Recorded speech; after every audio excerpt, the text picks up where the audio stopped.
بسم الله الرحمن الرحيم. الحمد لله رب العالمين حمد الشاكرين، والصلاة والسلام على خير البرية محمد وآله الطيبين الطاهرين. عزیز طلباء، درس سراجی کے حوالے سے جو پہلا سبق آپ حضرات تک پہنچا، اس میں اس علم کی فضیلت اور اس کی تعریف اور تعارف کے حوالے سے گفتگو ہوئی تھی. علم میراث میں جو کتاب داخل نصاب ہے اور بہت زمانے سے تمام مدارس اسلامیہ میں یہ کتاب پڑھائی جاتی ہے، جسے عرف میں سراجی کہتے ہیں، اور اس کا اصل نام السراجیہ، جسے بعض اہل علم نے اس کا پورا نام بتایا کہ الفرائض السراجیہ ہے. چونکہ اس کتاب کے مؤلف کا لقب ہے سراج الدین، جن کا نام محمد ہے اور ولدیت بھی محمد بن عبد الرشید سجاوندی. سجاوند ایک مقام ہے، وہاں کے رہنے والے تھے، اس لیے آپ کو سجاوندی کہا جاتا ہے. تو چونکہ اس کے مصنف حضرت سراج الدین سجاوندی علیہ الرحمہ ہیں، اس لیے انہوں نے علم فرائض میں جو رسالہ ترتیب دیا، اس کا نام الفرائض السراجیہ مشہور ہوا. یہ مؤلف بڑے پائے کے عالم اور فقیہ اور ساتھ ہی ساتھ بڑے ماہر حساب داں تھے. علم فرائض میں بڑی مہارت رکھتے تھے. آپ نے فقہ میں بھی بہت ساری کتابیں تصنیف و تالیف کی، مگر ان میں آپ کی یہ کتاب سراجی جو علم فرائض میں خاص طور سے ہے، اسے علماء کے درمیان بہت مقبولیت حاصل ہوئی، اور اسی کا نتیجہ ہے کہ یہ آج تک ہندوستان بھر کے ہی مدارس میں نہیں بلکہ تقریباً پوری دنیا کے مدارس میں یہ کتاب داخل درس اور داخل نصاب ہے. حضرت مصنف نے بھی اپنی کتاب السراجیہ کا آغاز مصنفین کے دستور کے مطابق بسملہ اور حمدلہ اور صلاۃ و سلام سے کیا. فرماتے ہیں بسم اللہ الرحمن الرحیم، الحمد للہ رب العالمین حمد الشاکرین. حمد کے لیے جو صیغہ استعمال کیا وہ قرآن مقدس سے مقتبس سورہ فاتحہ میں الحمد للہ رب العالمین آیا، اسی کو آپ نے اپنی حمد کرنے کے لیے منتخب کیا اور فرمایا الحمد للہ رب العالمین، تمام حمد ہے اللہ کے لیے جو سارے جہانوں کا رب ہے، پروردگار ہے. حمد الشاکرین، یہ حمد مفعول مطلق برائے نوع ہونے کی وجہ سے منصوب ہے کہ میں جو حمد کر رہا ہوں یہ حمد کیسی ہے؟ حمد الشاکرین، شاکرین جیسی حمد. یہاں ایک بات ذہن میں رکھیں کہ الحمدللہ رب العالمین جو حمد کا صیغہ ہے، یہ جملے فعلیہ سے جملے اسمیہ کی طرف معدول ہے. یعنی مقام کلام یہ چاہتا ہے کہ یہاں پر جملہ اسمیہ کے بجائے جملہ فعلیہ لایا جائے. احمد یا حمدت کہتے، حمدت اللہ یا احمد اللہ رب العالمین، لیکن جملے فعلیہ سے جملے اسمیہ کی طرف عدول کیا گیا، اس لیے کہ جملے فعلیہ حدوث پر دلالت کرتا ہے.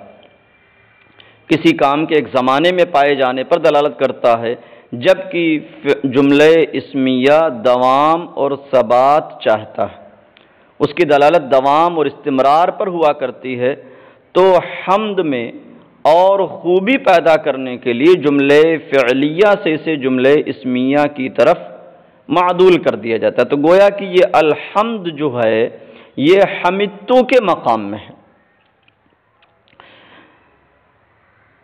الحمد للہ رب العالمین، تو حمدت اللہ رب العالمین سے عدول کر کے الحمد للہ رب العالمین کہا، تاکہ یہ ہمہ وقت اللہ تبارک و تعالیٰ کے لیے حمد ہونے کو شامل ہو جائے۔ تمام حمد ہمہ وقت ہے اللہ رب العالمین کے لیے، حمد الشاکرین، شاکرین جیسی حمد۔ تو اپنی حمد کو شکر گزاروں کی حمد سے ملانے کے لیے فرمایا حمد الشاکرین۔ حمد اور شکر میں فرق کیا جاتا ہے کہ حمد زبان سے کسی کی بطور تعظیم ثنا کرنے اور تعریف کرنے کو کہتے ہیں، جبکہ شکر حمد میں زبان سے بطور تعظیم کسی کی تعریف کرنا، ثنا کرنا، خواہ وہ نعمت کے بدلے میں ہو یا اس کے بغیر، اسے حمد کہا جاتا ہے۔ اور شکر مقابلہ بالنعمہ کا نام ہے، نعمت کے بدلے میں جو کیا جائے اسے شکر کہتے ہیں، خواہ وہ زبان سے ہو یا قلب سے ہو یا اعضاء و جوارح سے ہو۔ تو اس طرح حمد و شکر میں حمد ایک اعتبار سے شکر سے اخص اور ایک اعتبار سے شکر سے عام ہے، اور یہی حال شکر کا ہے کہ وہ ایک اعتبار سے حمد سے اخص اور ایک اعتبار سے شکر سے عام ہے۔ حمد میں زبان سے تعریف کرنے کی قید لگی ہوئی ہے، اس لحاظ سے حمد عام ہے، اخص ہے، اور شکر عام ہے کہ چاہے زبان سے ہو، چاہے قلب سے ہو، اعتقاداً یا اعضاء و جوارح کے ذریعے ہو۔ تو مبدا کے اعتبار سے دونوں میں یہ فرق پایا گیا کہ حمد اخص اور شکر عام ہے، لیکن نعمت کے مقابلے میں ہونے یا بغیر نعمت کے ہونے کے اعتبار سے شکر اخص ہے اور حمد عام ہے، کہ حمد مطلق خوبی بیان کرنے کو کہتے ہیں، خواہ وہ نعمت کے بدلے میں ہو یا بغیر اس کے ہو، اور شکر خاص نعمت کے بدلے میں جو تعریف کی جائے یا تعظیم بجا لائی جائے اسے کہتے ہیں شکر۔ تو اس اعتبار سے حمد یہ عام ہے اور شکر یہ اخص ہو گیا۔ والصلاة والسلام على خیر البریۃ محمد وآلہ الطیبین الطاہرین، اور درود و سلام نازل ہو خیر الخلق محمد مصطفیٰ صلی اللہ علیہ وسلم پر اور آپ کے طیب و طاہر آل و اصحاب پر۔ بریہ یہ فعیلہ کے وزن پر بمعنی اس میں مفعول ہے، جو برأ یبرأ سے ماخوذ ہے، جس کا معنی ہوتا ہے خلق پیدا کرنا، تو بریہ بمعنی مخلوق، اور خیر البریہ نبی کریم صلی اللہ تعالی علیہ وسلم تمام مخلوق میں سب سے افضل و اعلیٰ اور بہتر ہیں، اس لیے آپ کو خیر البریہ کہا، اور خیر البریتی سے محمدن بدل ہے، اور خیر البریت محمدن پر عطف ہے، وآلہ الطیبین الطاہرین کا، آل کی صفت ہے الطیبین اور الطاہرین، کیونکہ اہل بیت کے حوالے سے قرآن مجید میں آیا انما یرید اللہ لیذھب عنکم الرجس اہل البیت ویطہرکم تطہیرا۔ خیال ہے کہ آل یہ اہل کے معنی میں ہے، اور جب آل کی اضافت نبی کریم صلی اللہ تعالی علیہ وسلم کی جانب کی جائے تو اہل بیت اطہار مراد ہوتے ہیں، لیکن جب صحابہ کرام کا ذکر نہ ہو اور صرف آل کا ذکر آیا ہو تو ایسی صورت میں آل کا عام معنی لینا زیادہ مناسب ہوگا، اور آل کے سلسلے میں، آل کے ایک معنی کے سلسلے میں یہ حدیث مروی ہے کہ سرکار دو عالم صلی اللہ علیہ وسلم نے ارشاد فرمایا کل مؤمن تقی فہو آلی، کہ ہر مومن متقی پرہیزگار میری آل میں سے ہے۔ تو اب یہاں پر آل کا معنی خاص اہل بیت نہ لیا جائے بلکہ مؤمنین اتقیاء لیے جائیں، تاکہ یہ اہل بیت نبوت اور صحابہ کرام دونوں کو یہ لفظ شامل ہو جائے۔ تو اب اس اعتبار سے ترجمہ ہوا اور درود و سلام نازل ہو خیر الخلق محمد مصطفیٰ صلی اللہ تعالی علیہ وسلم پر اور آپ کے پاک باز طیب و طاہر اہل بیت اور صحابہ پر۔ حضرت مصنف کتاب کا آغاز حمد و صلات سے کرنے کے بعد تیمن و تبرک کے طور پر ایک حدیث رسول صلی اللہ تعالی علیہ وسلم ذکر کرتے ہیں جو اس علم کی اہمیت اور اس کی فضیلت پر دال ہے۔ قال رسول اللہ صلی اللہ علیہ وسلم تعلموا الفرائض وعلموها الناس فإنها نصف العلم۔ اللہ کے رسول صلی اللہ تعالی علیہ وسلم نے ارشاد فرمایا کہ تم فرائض کو سیکھو اور لوگوں کو بھی ان کی تعلیم دو، کیونکہ یہ ان فرائض کا علم آدھا علم ہے۔ اس حدیث شریف کے حوالے سے اور اس میں جو فإنها نصف العلم آیا، اس کے حوالے سے اس سے پہلے کی گفتگو میں ساری باتیں ہو چکی ہیں، اسے آپ حضرات سن کر کے دہرا لیں۔ تو حدیث رسول صلی اللہ تعالی علیہ وسلم کا ذکر کرنا یہاں پر ایک تو برکت حاصل کرنے کے لیے ہے اور دوسرے کی اس علم کی اہمیت اور اس کی فضیلت نمایاں ہو جائے۔ اب اس کے بعد پھر آپ قال علماؤنا سے اصل کتاب کا آغاز کرتے ہیں اور شروع میں آپ نے میت کے ترکہ سے جو حقوق متعلق ہوتے ہیں ان کا ذکر فرماتے ہیں۔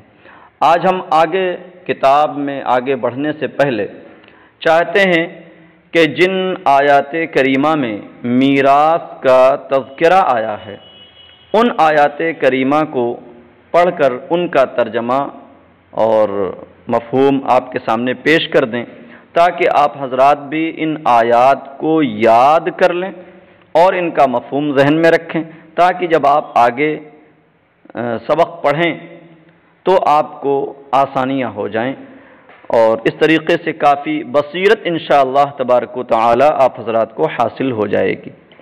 اس دن میں نے بتایا تھا کہ میراث کے سلسلے میں ایک آیت میں اجمالاً بیان آیا ہے اور 3 آیات میں میراث کا تفصیلی بیان ہے۔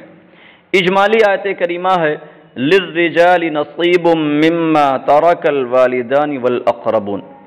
اس کا سبب نزول علامہ سیوطی علیہ الرحمہ نے تحریر فرمایا ونزل ردا لما كان علیہ الجاہلیہ من عدم توریث النساء والصغار، کہ زمانہ جاہلیت میں جو طریقہ تھا کہ وہ عورتوں اور بچوں کو میراث سے کچھ نہیں دیتے تھے، انہیں محروم کر دیتے تھے، اس کے رد میں یہ آیت کریمہ نازل ہوئی کہ اللہ تبارک و تعالی نے مردوں اور عورتوں دونوں کو میراث کا حقدار قرار دیا۔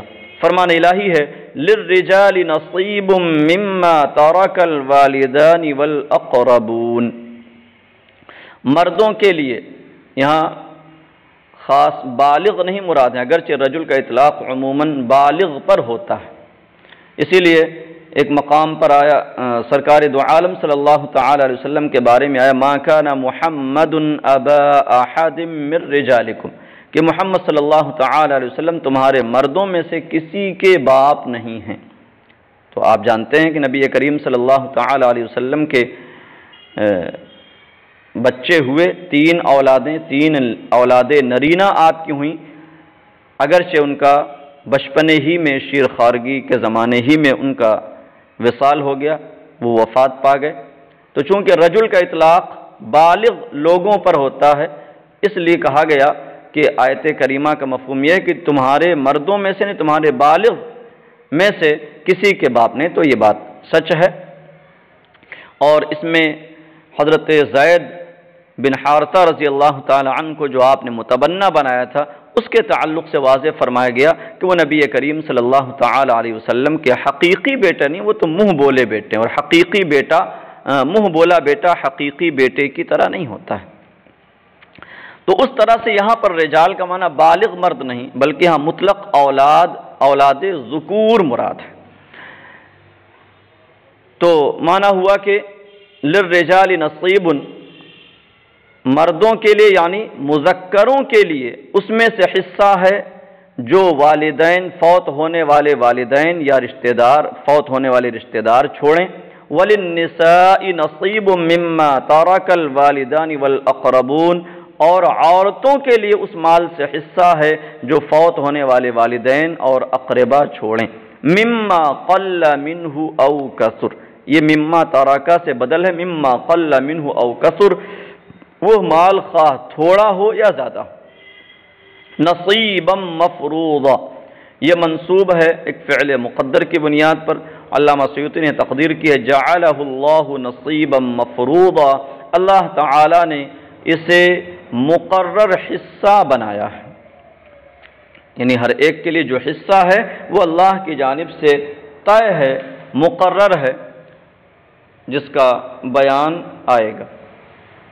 تو یہ اجمالی آیت کریمہ ہو گئی، اور تفصیلی آیات میں پہلی آیت ہے یوصیکم اللہ فی اولادکم للذکر مثل حظ الانثیین کی۔ اس آیت کریمہ میں اولاد اور والدین کی میراث کا بیان ہے۔ چنانچہ رب فرماتا ہے یوصیکم اللہ فی اولادکم، یوصی اوصا یوصی کا معنی وصیت کرنا ہوتا ہے، اور اللہ تبارک و تعالی کے لیے جب یہ کلمہ بولا جائے اور اس کی جانب وصیت کی نسبت کی جائے تو معنی ہوتا ہے تاکیدی حکم دینا۔ تو اللہ تبارک و تعالی میراث کی اہمیت کو اجاگر کرنے کے لیے یوصیکم کے لفظ سے اس کی تعبیر فرما رہا ہے کہ اس کا تمہیں تاکیدی حکم ہے۔ یوصیکم اللہ فی اولادکم، اللہ تبارک و تعالی تمہیں وصیت فرماتا ہے، تمہیں تاکیدی حکم دیتا ہے تمہاری اولاد کے سلسلے میں۔ کیا تاکید فرماتا ہے؟ للذکر مثل حظ الانثیین، کہ اولاد میں سے مذکر کے لیے دو مؤنث کے حصے برابر ہے۔ تو اولاد، ہاں یہاں خیال رہے کہ اولاد ولد کی جمع ہے، اور یہاں مطلق مولود مراد ہے، نہ کہ خاص لڑکا، بلکہ مطلق مولود جو لڑکا لڑکی دونوں کو شامل ہو۔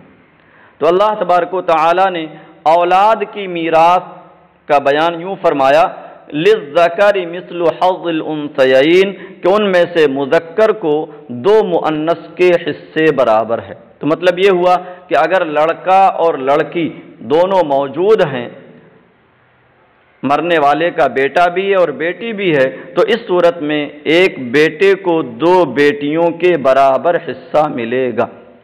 لہذا اگر کسی نے دو بیٹیاں چھوڑیں اور ایک بیٹا، تو ایسی صورت میں اس کے مال میں سے آدھا لڑکے کو دے دیا جائے گا اور آدھے میں دونوں بیٹیوں کو ملے گا۔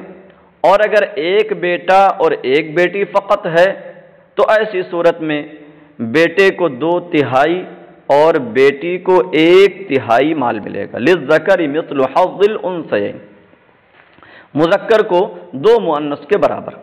فَإِن كُنَّ نِسَاءً فَوْقَ اثْنَتَيْنِ فَلَهُنَّ ثُلُثَا مَا تَرَكَ، پس اگر وہ اولاد فقط عورتیں ہوں، یعنی فقط بیٹیاں ہوں، فوق اثنتین، دو کے اوپر، فَلَهُنَّ ثُلُثَا مَا تَرَكَ، تو ان کے لیے میت کے ترکہ کی 2/3 ہے۔ ثلثا یہ ثلثانے تھا، نون اضافت کی وجہ سے گر گیا، تو اس کے لیے میت کے ترکہ کی 2/3 ہے۔ تو یہاں خاص بیٹیوں کی میراث بیان کی جا رہی ہے، جبکہ ساتھ میں بیٹے نہ ہوں۔ تو میت نے اپنے پیچھے صرف بیٹیاں چھوڑی ہیں، تو ان کو کتنی میراث ملے گی؟ تو آیت کریمہ میں فرمایا گیا پس اگر وہ بیٹیاں ہوں فقط فوق اثنتین، یہی جملہ قابل توجہ ہے ہاں، 2 کے اوپر بظاہر سے سمجھ میں آ رہا ہے کہ جب بیٹیاں 2 سے زیادہ ہوں گی تو ان کے لیے ترکہ کی 2/3 ہوگی، لیکن جب 2 ہوں گی تو کیا ہوگا؟ تو چونکہ آگے آ رہا ہے وَإِن كَانَتْ وَاحِدَةً فَلَهَا النِّصْفُ، اگر ایک ہو تو اس کے لیے آدھا ہے، اور یہاں فرمایا گا 2 کے اوپر ہوں تو ان کے لیے 2/3 ہے، تو 2 کا کوئی بیان نہیں آیا۔ وَكَذَا الْإِثْنَتَانِ، لیکن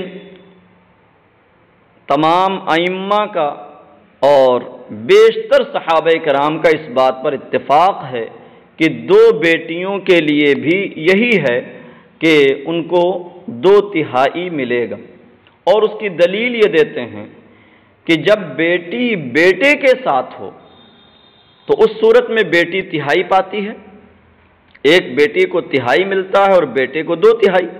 تو اگر 2 بیٹیاں ہوں، گویا کہ ایک بیٹی کے ساتھ ہوئی، تو جب بیٹی بیٹے کے ساتھ 1/3 پا رہی ہے، اگر 2 بیٹیاں ہوں اور ان کو ثلثین نہ دے کر کے نصف دیا جائے، یعنی وَإِن كَانَتْ وَاحِدَةً سے جوڑ دیا جائے، تو ایسی صورت میں اس کو بیٹے کی صورت میں ثلث ملے گا اور بیٹی کی صورت میں ثلث سے کم ہو جائے گا، اور یہ معقول بات نہیں ہے، خلاف قیاس ہے، اس لیے 2 ہوں تو بھی اسے یہی ملے گا۔